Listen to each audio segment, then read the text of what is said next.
Hello everyone, Frank and Darren back again, and this time we're doing part 2 with the best and worst. Freddys Revenge. Nightmare on Elm Street. The franchise. It's all out of order there. But Nightmare on Elm Street 2, Freddys Revenge. You get it. Ladies and gentlemen, you get it. And our guest is back again, Mr. Dave McRae. Thank you very much for having me on. I'm excited to talk about Freddys Revenge.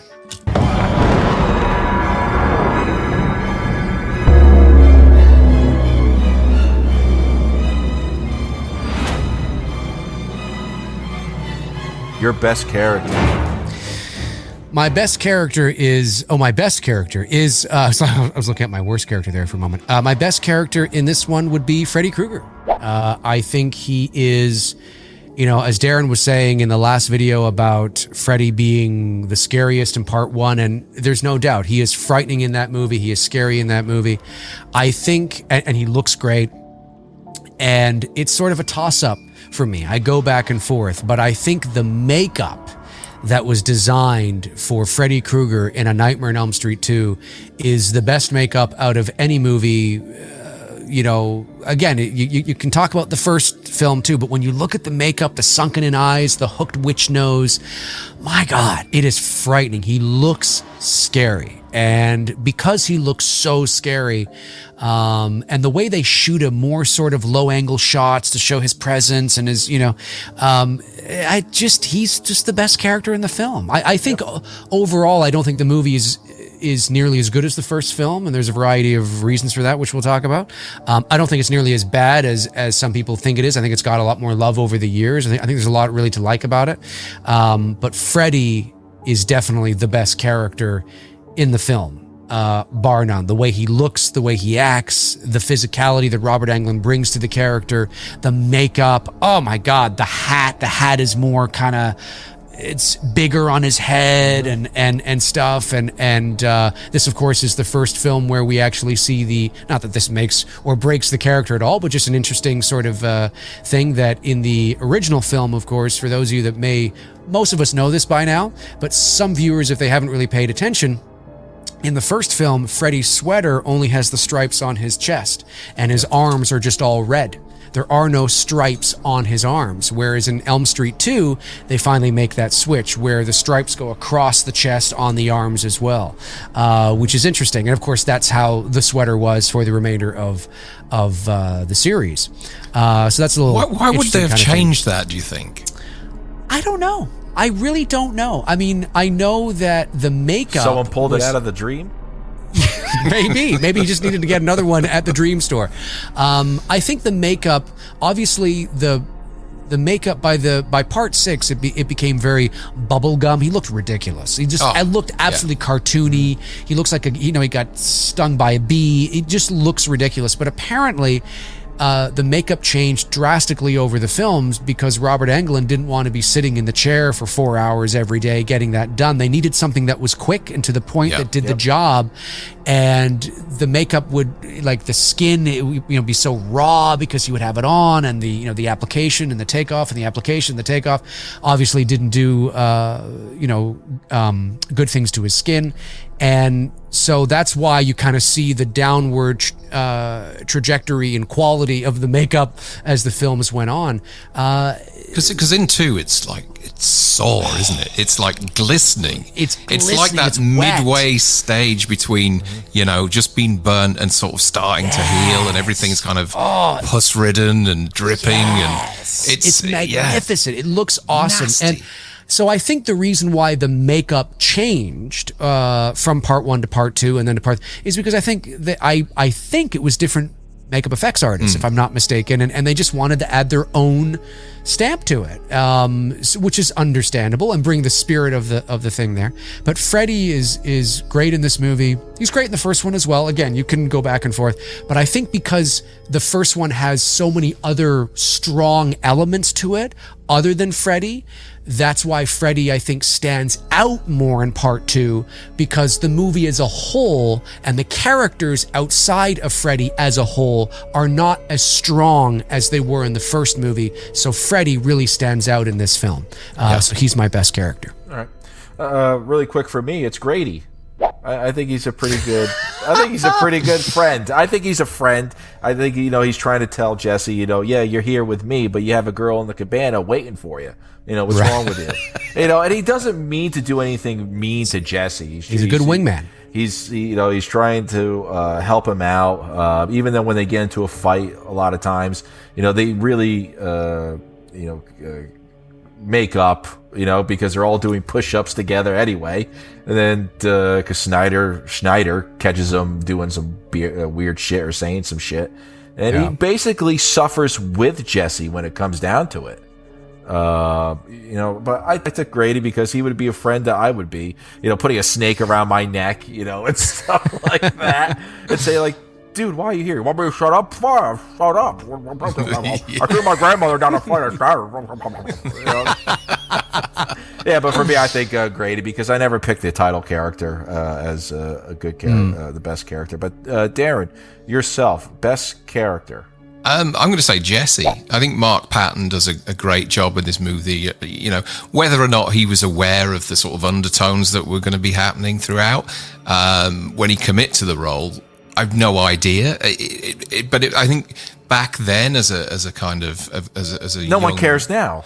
No one does care now. No. But what I'm saying is, it was a brave thing to do back then, especially in the 80s at the height of what was going on around then. Mm-hmm. And it was also cool to see a final guy, which there wasn't too many of at the time. So I don't necessarily buy into his kind of story now as to how it's affected him. I think he's got a lot more.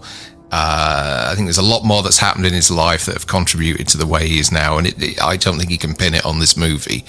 But I do think he puts in a solid performance, and there are moments in that film whereas he genuinely looks terrified, and you can see he's acting like his life depends on it. Once he was grabbing Kid Meyer's breasts and kissing him between them. He looked like he was going to throw up.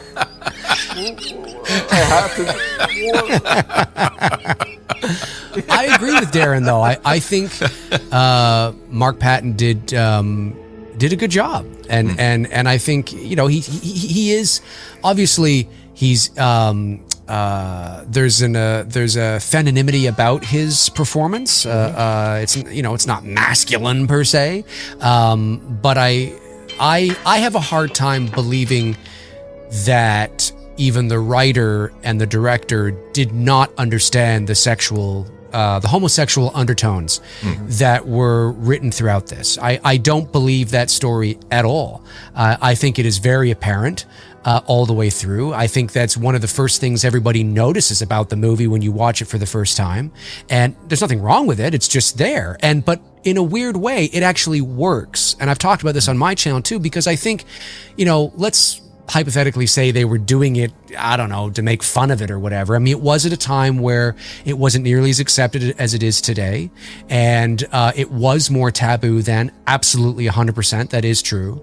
So whether they were having their tongue firmly, planted in their cheek and they were kind of winking to the audience, who knows? But it actually works because I've always seen it as something that maybe, even though the character apparently is heterosexual, is he? Maybe it's something at that time that he was struggling with and that he kept inside. That's something definitely in the mid-'80s that you would have done. And Freddy, of course, knows all your secrets. Freddy can get into your dreams and he knows what you're thinking. He knows when you're awake and knows when you're sleeping. He's like fucking Santa Claus. And he comes in and he's tapping into that vulnerability. That's why Freddy appears quite sexual in some scenes as well, and how he's talking to Jesse and caressing his face. And according to Robert Englund, there was initially that scene in the hallway there where he's, we've got a lot of work to do, you and I. And that scene, he was supposed to put the index blade into Jesse's mouth and kind of go back. Now, if that's not suggestive, I don't know what is. But yes. I think Robert said that at a convention or something. And that was, I don't know. I think neither of them felt like that was necessary or comfortable in doing that, or maybe it was Mark that didn't feel comfortable. Anyway, but that goes to show you the lengths that they were giving the Freddy character as well, and knowing that he knows what he's doing. And so I've always seen it, even though it's never revealed that he is gay or trying to come to terms with that. I think you can watch that movie and look at it as a story about somebody who is struggling with that. I think you're absolutely right. Freddie is tapping into the and he knows. Freddie knows and is exposing that. Yeah. So we'll go out of sorts here, out of order. Darren, your worst character. I guess so. Robert Russler's character Grady is a fairly solid supporting character. There's a foursome like there was in the first Elm Street. Kerry as a supporting actor, as a supporting character of these kind of main four kids, she really has nothing to do in this other than drool at Mark Patton's arse. She's kind of just set up and left in there, ready for that kind of Carrie-esque moment that they have in the bus at the end. It's a really poorly written and no other purpose than for the final shock moment in the bus. That's it. Yeah. It's a really poor character. Yep, and she loses her bathing suit top. She takes it off and magically puts it on when she comes out of the pool. I agree with you, Darren. It's a terrible character. Dave, yourself? My worst character? Yep. My worst character is Mr. Walsh. His dad. What's his dad's name? Clue Gallagher? Clue Gallagher? He's a legend. I know, but he's the worst. He's this dad I want to punch in the. What's going on now? Now. I mean, I swear to God, he strikes me as the kind of guy that beats his wife behind closed doors. Nothing wrong with that goddamn air conditioning. I'm going to beat you bitch. He strikes me that he's ready to throw down with, he just seems quite hostile and quite a dad that you just can't He should have a bottle of gin with him, right? Every time he speaks. Him and Ronnie Blakely's character, Marge, should be together. Those two would be a great duo. So he just strikes me as a prick. He just strikes me as a prick. His character. So Mr. Walsh is my worst character. And he's like in his 90s or something still alive, now. He's still alive. I thought you were going to say he was in his 90s then. No, I think holy shit. Because they made this film after they did Return of the Living Dead, I believe. And if you watch Return of the Living Dead, he looks older than he does in this. Yeah. Right. But they've clearly dyed his hair. He's got grey hair in Return of the Living Dead. So they've kind of he's been at the Just for Men or whatever and darkened it all down. But he was a lot older than he should have been for that role. Yes. He probably was in his late 50s when they made this. Yeah. I agree. But there are a few moments in there, a few choice moments, which we'll talk about in a bit. That I kind of, his character does make me laugh. Well, that gets. It does. Yeah. That gets onto my best line. For me, my best line. I know we're going out of order, but hey, mix it up a little bit. Whatever. Is one coming from Jesse's dad and saying, I'll tell you what he needs. That boy needs a methadone clinic. and also, my best line is... I know, so that's what he needs. Yeah. Okay. And my other best line is coming from Freddy, and it's in the beginning where he grabs Jesse for the first time and says, "You got the body, I got the brain." And he pulls, so you see the throbbing brain. That's exactly good. Mine is that. It's when he bumps into him and he goes, "Daddy can't help you now." Yeah, that's right. That sounded awful. That's right. Excuse me, can't help you now. And I love the laugh he does too after he peels it back, and he's like, and he's just like really in your face. And he's really enjoying it, and Jesse's like, Those screams are amazing. Is that your best line as well, Dave? I got the. My best line. We did best character. We did best character, worst character, best line. Hang on, best line. No, it's not. But those are great lines, and I could have put them here. I got two again. My best line. You're all my children now. Of course, that line, of course, is classic. And just calm down, okay? Just calm down. Help yourself, fucker. We're here to help.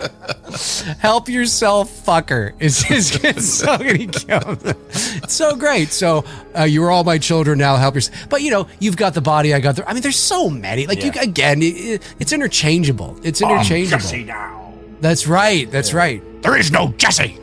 I'm Jesse now. Oh yeah, it's great. Great stuff. How about your worst line? Right after that. My worst line is, remember your dreams? Only the wet ones. Oh, jeez. How about you, Darren? We can't go on about that. No. I would say my worst line is it's going back to Papa Clue in the house there. When he turns around and says, there's absolutely nothing wrong with this house. Let's have a look at that. Well, your toaster's just burst into f***ing flames. It's not even plugged in. Right. Your son's going out of his mind. The temperature in there's about 100 degrees. And your parrot just exploded. That was that goddamn cheap birdseed. That goddamn cheap birdseed. Yeah.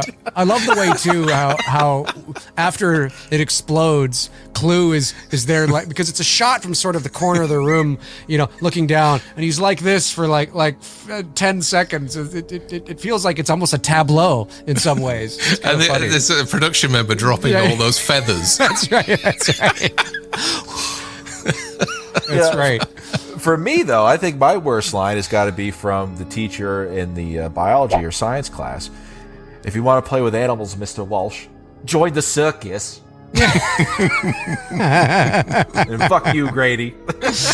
Yes, that's right. Join the circus. Join the circus. Join the circus. All right, Dave, your best kill. Well, my best kill is my best kill really is Jesse becoming Freddy. I mean, really, at the end, he doesn't really kill Jesse, but it's the moment where you feel that it's the transformation, right? It's that scene where he's in the room and he's there and Grady's like, what the fuck, man? He's looking at him and the head's coming through the chest and he's like, it's like Arnold from, Total Recall. It's kind of that thing. And his head's coming, like the way they did that. And then, of course, you look in the mouth and you see the eye looking around. Apparently, I think that was a woman's eye, too. It was one of the crew members or something. I forget who it was. No, it was. I learned this watching behind the scenes. I'm laughing at the fact that you managed to get Arnold into Nightmare on Elm Street. Grady, run, get to the chopper. Come on, do it now. But he's there, and it's just the way, and then to see his head come through his chest, and the way that Freddy just kind of like, shoves off the remains of his body like he's, taking off a jacket. Yeah, you know what I mean? Just the way he kind of just, like it's that transformation, that evolution, almost like, the butterfly or the caterpillar becoming the butterfly. You know what I mean? It's that thing where it just and then when he stands up, now again, Robert Englund's not that tall. He's like, 5'10", 9 or whatever. Mm-hmm. But the way it's shot, because he's so skinny and he stands up, he looks really ominous and he's in shadow and he puts that hat on. He does that with the hat, and it's just like, man. And Grady's like finally arrived. And he's thinking about on the door and stuff. And so I understand that Jesse wasn't killed in that, but for all intents and purposes, it's the transformation. It's the death. It's just so well done. It's the Tina moment for me in this movie. There's the effects and the way he looks and because obviously he kills Grady right afterwards, which is cool, through the door and but it's the transformation that's just like wild. The death of Jesse, the transformation is complete, sort of thing. Yeah. What about you, Darren? I think it's the moment. I didn't think of that moment as a kill, but it's the moment preceding that, which is Grady's kill in the bedroom, where his parents are frantically trying to get into the room. I think it's Ferris Bueller's dad, isn't it? Banging on the door there. Yep. Isn't it the guy from Planes, Train? Yeah. You'll never make the 6. Imagine he's there. He's like, son, Grady, you'll never make the 6. Of course, this is before Planes, Trains, but yeah, that's funny. And then you just get those the blades come through the door because he's obviously impaled Grady on the door. Yeah. And you get those little jets of blood that are squirting through those tiniest of little slashes in the door as his parents are watching on. I think that's probably one of the better kills in the film for me. Yeah. For me, it's the chubby boy at the pool. He's the one who he's the only one I think in this movie that you actually see Freddy stab somebody, and where he grabs the kid and he shoves it right into his stomach. Yeah. And then the kid's grabbing his stomach and screaming, falling out. Choking. You know, but in that pool scene, you can't stop looking at the girl with the small breasts and the weird hair that's in that movie. I'll have to go back and look. I can't remember. Look at that. That's my best kill, too, of a boner. Well, you know what's funny? While we're on the subject, Tony Michael from Two Dudes and Some Bullshit brought this to my attention, and I think he's right.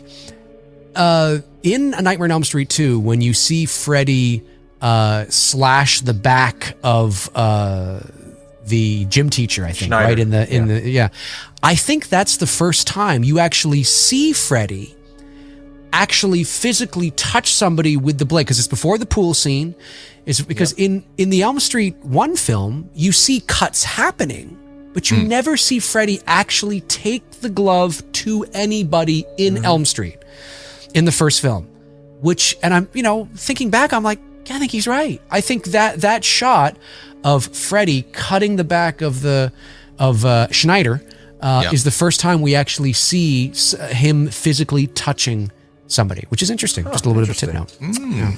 All right, Darren, your worst kill. It's the parrot. Mine too. The exploding parrot. This moment where they realize it's 100 degrees in the house. The pet parrot starts freaking out, gets out of its cage, and starts attacking the whole family. Yes. And then just inexplicably kind of bursts into flames for no reason.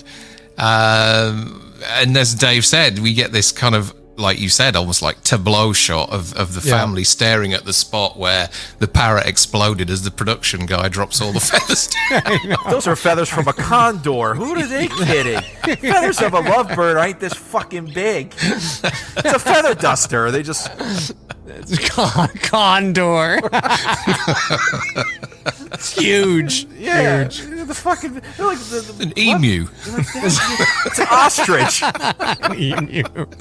I have a great photo of, this is a side note, but I have a great photo somewhere of me and an emu. There's a little, there's a park in, I know, this is a side note, not in the wild. Selling insurance? There's a little, selling insurance, yes. There's a little park well, it's not a little park, it's a huge park in Toronto called High Park. And there, it's sort of an affluent area. And they have this little sort of mini zoo that's kind of there. Very, very small little animals, yaks, things like that. And myself, I was walking through there, and there's this emu that's behind this cage, whatever. And I took this selfie with this emu, but just the look on the emu's face, he's like, he's like looking at me all like suave, It's just a funny picture of me, I'm like, the emu's like, yeah, that's right. He's just there like this. He's like, I don't know, just the way he looks. It just looks like he's getting in on it. So, Dave, is that your best moment or your worst kill, that emu? The emu is my best. No, my worst kill is the guy that gets trampled on at the party. I'm pretty sure he's dead. The guy that they spits blood, doesn't he? Or something? Yeah, or say it's like they don't even care about their friend. Shit is breaking loose. They're trying to get over this hedge or the fence, and you see this guy like, and you see like somebody's bare foot come down on his face and his neck, and he's gone. He's gone. That's got to be, what a way to go out. You know what I mean? What a way to go out, being trampled on like it's Black Friday at a pool party. I think that girl looks like that emu in that pool party, the one with the weird hair, now that I come to think about it. All right, since I also agree with Darren, it's the lovebird exploding because of that cheap-ass bird seed. Let's get to our worst moments. Our best moment.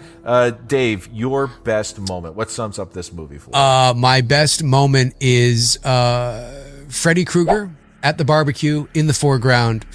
Freddy's face in the background. He's scared. Look, there's a lot of really great moments. We could take the whole Jesse, him coming out of the thing, and it's a great moment. It's a great moment.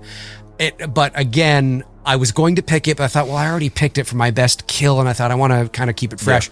Yeah. But consider that I think that's one of the best moments, if not the best moment. But for the sake of keeping things fresh, it's that shot. It's that moment when Freddy turns and looks. It's the father who takes the shotgun, shoots, misses, and Freddy is looking, and he's just the way his neck, he's like this, and he's right there, and you see the flames in the foreground, and he looks so frightening. I don't think there's a scarier image of Freddy Krueger anywhere.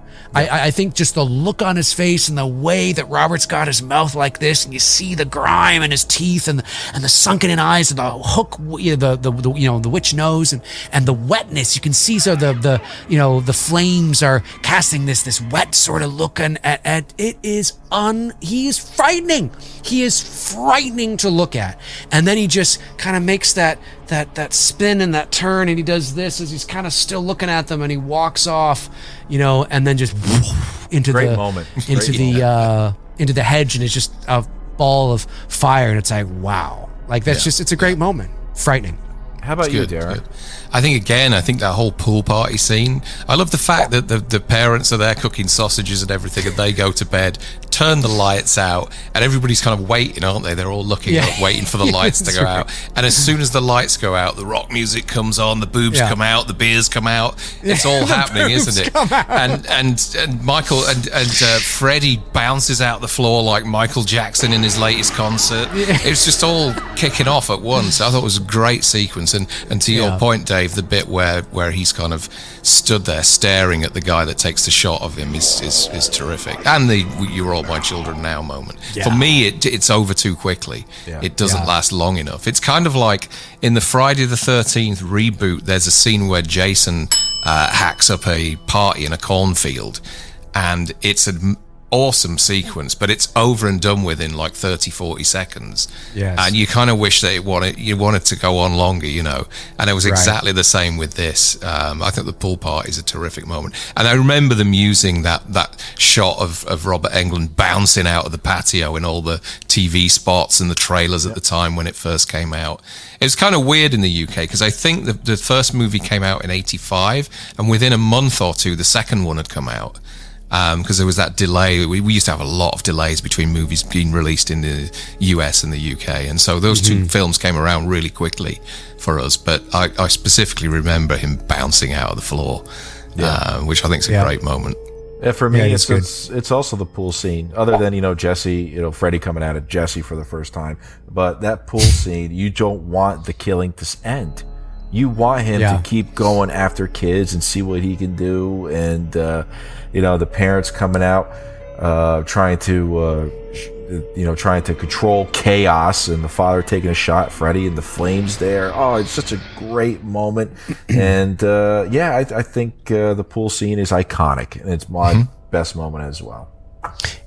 While we're on that, I just want to say another shot or another sort of scene, I guess, that is just eerie. It's not, I wouldn't say it's iconic or anything. It's just, it's done well, actually, because it's actually kind of really eerie, is when Jesse goes to his sister's bedroom and the door slowly opens and you just see his sister there. First person shot. Yeah, you see his sister there and just one, two, just doing the but it's the very slow, and whatnot, and you just see him watching her, and he's got the glove on, he's watching, and the rope kind of goes into the foreground, across his face, and it's an eerie shot. It's really eerie and an eerie moment. It's unsettling, really unsettling. Terrific.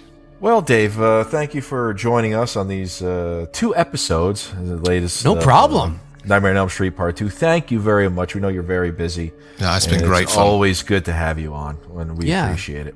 Well, thank you guys for having me on. No problem. I enjoy doing this. It's a lot of fun, and anytime we get to talk about anything is great. It's. You want to give yourself a quick plug before we go? So, well, my YouTube channel is Dave McRae. McRae is MCRAE, and Twitter is @TheVoiceMan. Man has 2 N's. Instagram is Dave McRae 79, and Facebook is Many Things Dave McRae. So, you can follow me. I'm pretty easy to find, I think. So, we'll put all the details below anyway. Excellent. Yeah. Thank you, gents. So, as always, stick to the roads. We'll be back soon with Elm Street 3, and the best of luck. Cheers.